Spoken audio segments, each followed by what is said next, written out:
तो railway NTPC 2025 twelfth level का exam हो चुका और यहाँ पर हम 7 अगस्त 2025 के जितने भी जीके जीएस के प्रश्न पूछे गए हैं उन सभी प्रश्नों का यहाँ पर हम एनालिसिस करेंगे और यहाँ पर जितने भी प्रश्न हैं सभी की सभी प्रश्न 100% एक्यूरेट प्रश्न है और सभी प्रश्न 7 अगस्त को पूछे गए प्रश्न है। तो आप सभी प्रश्नों को अच्छे से कवर कर लीजिएगा, ठीक है। और यहाँ पर जितने भी प्रश्न है सभी के सभी प्रश्नों को यहाँ पर मैं एमसीक्यू के रूप में करवा रहा हूँ ताकि आप हर प्रश्नों का जवाब अपनी ओर से भी दे सको, ठीक है। ताकि एमसीक्यू में सोल्व करोगे तो आने वाली शिफ्ट में आपको आसान लगेगा, ठीक है। तो यहाँ पर आपको यहाँ पर पहला प्रश्न दिख रहा होगा जो पूछा गया है कि हाल ही में आरबीआई के डिप्टी गवर्नर के रूप में किसे नियुक्त किया गया है। ऑप्शन में उर्जित पटेल, माइकल पात्रा, पूनम गुप्ता, शक्तिकांत दास है, ठीक है। तो सोचिए आरबीआई के डिप्टी गवर्नर, यानी कि आप ये सोच के यहाँ पर वीडियो को देखिए कि हमारा पेपर 7 अगस्त का ही था और हमारी शिफ्ट में ही पूछा गया प्रश्न है, ठीक है। तो ये सोच के यहाँ पर आप ऑप्शन में लगाए कि यहाँ पर आरबीआई के डिप्टी गवर्नर के रूप में किसे नियुक्त किया गया था, यह प्रश्न पूछा गया था। तो जो इसका जो सही जवाब होगा वो होगा Poonam Gupta, option number C, ठीक है। और इसके रिलेटेड यहाँ पर एक्स्ट्रा फैक्टर भी है, यानी कि यहाँ पर एक्स्ट्रा फैक्टर भी आपको थोड़ा सा जानना चाहिए क्योंकि आने वाली एग्जाम जिनकी भी होने वाली आने वाली शिफ्टों में इसके रिलेटेड प्रश्न बन सकता है, ठीक है। तो आरबीआई के डिप्टी गवर्नर के रूप में किसे नियुक्त किया गया था, तो वो पूनम गुप्ता है। तो ऑप्शन नंबर सी हमारा यहाँ पर सही जवाब होगा।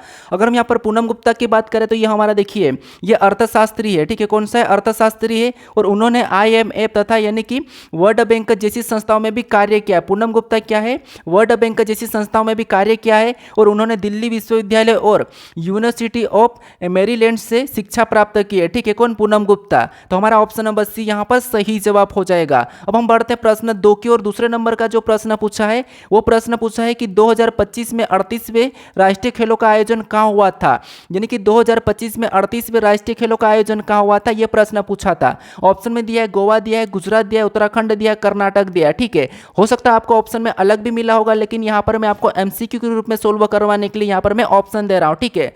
बाकी मैं आपको यहाँ पर एक्स्ट्रा फैक्ट भी बता रहा हूँ तो आपको यहाँ पर एमसीक्यू वाला एनालिसिस कैसा लग रहा है मुझे आप कमेंट में बताइए। बाकी आपको ऑप्शन में कैसा मिला था, ये प्रश्न आपको आपने कर पाए और नहीं कर पाए ये भी मुझे कमेंट में बताना, ठीक है। तो 2025 में 38वें राष्ट्रीय खेलों का आयोजन कहाँ हुआ था, ये हुआ था ऑप्शन नंबर सी उत्तराखंड में, ठीक है। कहाँ पर हुआ था, उत्तराखंड। ऑप्शन नंबर सी यहाँ पर हमारा सही जवाब होगा। अगर मैं यहाँ पर इसके रिलेटेड अलग से फैक्टर की बात करूँ तो यहाँ पर देखिए जो 38वें राष्ट्रीय खेलों का आयोजन 28 जनवरी से 14 फरवरी 2025 तक उत्तराखंड में किया गया था, ठीक है। तो इसको अगर आपको डेट पूछ ले आने वाली शिफ्टों में तो आपको क्या बताओगे, 28 जनवरी से 14 फरवरी तक। बाकी अगर देखिए इसे भारतीय ओलंपिक संघ यानी कि IOA ने औपचारिक रूप से अनुमोदित किया है, ठीक है। यहाँ पर ओलंपिक के द्वारा औपचारिक रूप से अनुमोदित भी किया है तो यहाँ पर हमारा ऑप्शन नंबर सी सही जवाब हो जाएगा, ठीक है। अब हम बढ़ते हैं प्रश्न 3 की ओर। जो 3 नंबर का प्रश्न पूछा था, प्रश्न पूछा है कि भारतीय संविधान का अनुच्छेद 48A किससे संबंधित है, यानी अनुच्छेद से आपको प्रश्न 2 से 3 देखने को मिले थे, ठीक है। तो ये प्रश्न पूछा था कि 48A किससे संबंधित है, अनुच्छेद 48A किससे संबंधित है, यह प्रश्न पूछा था। तो यदि आपको याद है तो आप यहाँ पर ऑप्शन में लगाइए, अगर नहीं याद है तो आप थोड़ा सा यहाँ पर समझ लीजिए। अब देखिए जो 48A ये किससे संबंधित है, ये पर्यावरण की रक्षा और सुधार से संबंधित है। यहाँ पर ऑप्शन नंबर हमारा सी वाला सही जवाब हो जाएगा, ठीक है। कौन सा, ऑप्शन नंबर सी। और यहाँ पर अगर मैं एक्स्ट्रा फैक्ट की बात करूँ तो यहाँ पर आपको दिख रहा होगा जो अनुच्छेद 48A इसको 42वें संविधान संशोधन अधिनियम 1976 के द्वारा जोड़ा गया था, ठीक है। तो ये इंपॉर्टेंट है, याद रखना। 48A यानी कि अनुच्छेद 48A को 42वें संविधान संशोधन अधिनियम 1976 के द्वारा जोड़ा गया था, ठीक है। तो यहाँ पर इसके एक्स्ट्रा फैक्ट भी आप यहाँ पर थोड़ा सा पढ़ते हुए जाइए ताकि आपके आने वाली शिफ्ट में इसके रिलेटेड प्रश्न बन सकते हैं, ठीक है। अब चलिए हम बढ़ते प्रश्न 4 पे और 4 नंबर का प्रश्न पूछा है। प्रश्न करा कि 61वां संविधान संशोधन किससे संबंधित है। देखिए 48वां ए का भी पूछा है और 61वां भी पूछा है, ठीक है। तो संविधान के रिलेटेड आप थोड़ा सा प्रैक्टिस कर लीजिए, आपको यहाँ पर एक अंदाजा होगा कि संविधान से आपको 1 से 2 प्रश्न 100% देखने को मिलेंगे। तो फटाफट से आप शॉर्ट वीडियो से कहीं से भी आप फटाफट से रिवीजन कर लीजिए, ठीक है, अगर आपका एग्जाम कल हो परसों हो तो। अब यहाँ पर देखिए जो 61वां संविधान संशोधन किससे संबंधित है, तो ये है मतदान की न्यूनतम आयु घटाना, यानी मतदान की न्यूनतम आयु घटाना। तो ऑप्शन नंबर सी हमारा यहाँ पर सही जवाब हो जाएगा, ठीक है। तो यहाँ पर देखिए इससे एक्स्ट्रा फैक्ट की बात करें तो यहाँ पर देखिए जो 61वां संविधान संशोधन अधिनियम 1988 के तहत भारत के मतदान करने की न्यूनतम आयु 21 वर्ष से घटाकर 18 वर्ष कर दिया गया है, ठीक है। इसको 21 वर्ष से घटाकर 18 वर्ष कर दिया गया है। तो ये कब किया, ये मुझे थोड़ा सा कमेंट करके बता दिए। बाकी यहाँ पर देखिए यह संशोधन अनुच्छेद 326 में बदलाव कर के लागू किया गया, ठीक है। और ये जो 61वां संविधान संशोधन ये अनुच्छेद 326 में बदलाव करके लागू किया गया है, ठीक है। बाकी आपको अगर एक्स्ट्रा फैक्ट और पढ़ना तो यहाँ पर दिया तो आप इसे पढ़ लीजिए थोड़ा सा, क्योंकि इसके रिलेटेड भी प्रश्न बन सकते सकते हैं।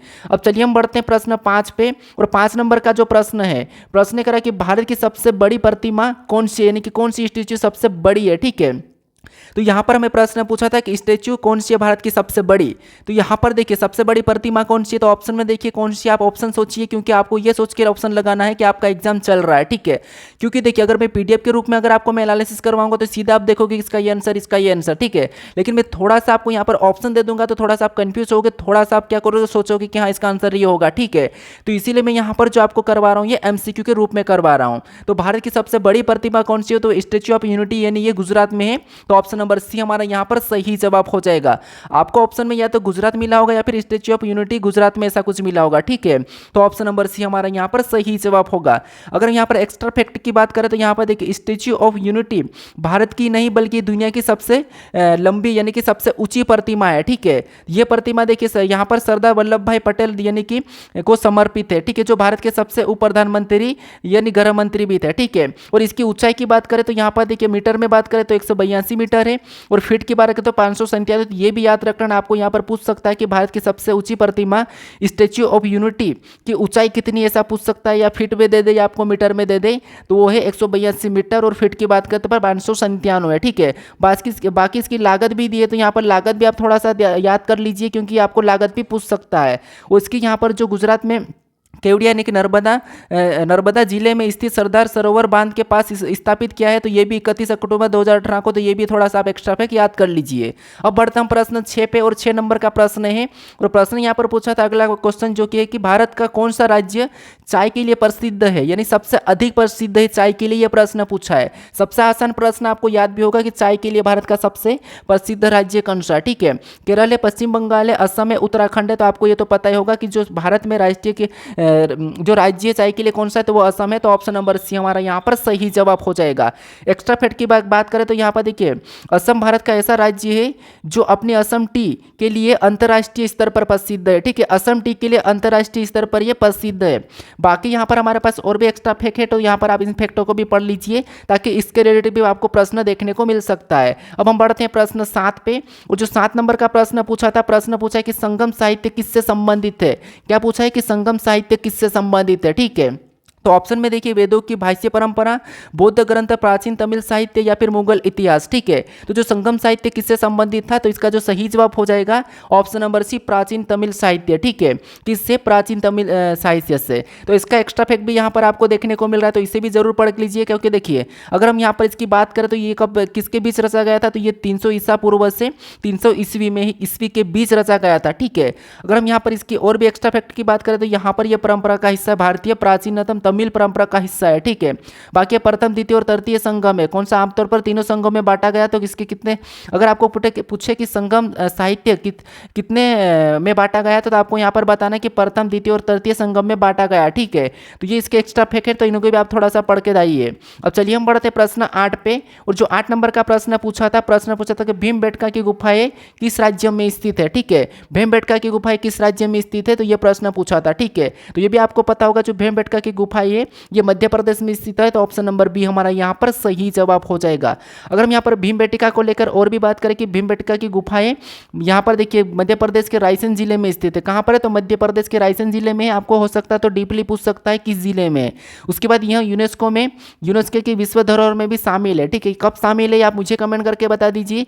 बाकी अगर हम यहाँ पर और भी बात करें तो आपको यहाँ पर एक्स्ट्रा फैक्ट देखिए सबसे इंपॉर्टेंट एक ये वाला है, क्योंकि यहाँ पर इस चित्र में यहाँ पर इन चित्रों में पशु, मानव आकृतियां, नृत्य और शिकार के दृश्य दर्शाए गए। ठीक है, तो इसके यहाँ पर आपको किसके दृश्य दर्शाए गए ये भी आपको पूछ सकता है, तो यहाँ पर ये वाला फैक्टर भी इंपॉर्टेंट है, तो ये फैक्टर भी आप थोड़ा सा पढ़ लीजिए। ठीक है, तो हमारा जो सही जवाब है ऑप्शन नंबर भी मध्य प्रदेश में। अब चलिए हम बढ़ते प्रश्न 9 पे, और जो 9 नंबर का प्रश्न है वो क्या है कि भारत का पहला राज्य कौन सा था जिसने आधिकारिक यानी कि आधिकारिक AI नीति लागू किया था। ठीक है, तो AI का एक प्रश्न पूछा गया था। ठीक है, अब उसमें देखिए 2 प्रकार के प्रश्न है। अगर आपको भारत का पहला राज्य पूछा होगा तो वहाँ पर क्या आएगा, तो वहाँ पर होगा ऑप्शन नंबर बी तेलंगाना। ठीक है, भारत का जो पहला राज्य है वो एआई नीति लागू किया था वो तेलंगाना है। कौन सा? तेलंगाना। कब किया? अगर आपको पूछे कि एआई नीति सबसे पहले कौन सा राज्य और कब किया, तो आपको बताना होगा तेलंगाना ने वर्ष 2020 में भारत की पहली एआई नीति लागू की थी। ठीक है, और देखिए बाकी अगर मैं बात करूं, आपको अगर ऐसा प्रश्न पूछा हो कि जैसे यहाँ पर प्रश्न में 10वां बता रहा हूं, अगर आपको ऐसा प्रश्न पूछा होगा, ठीक है, आज की शिफ्ट में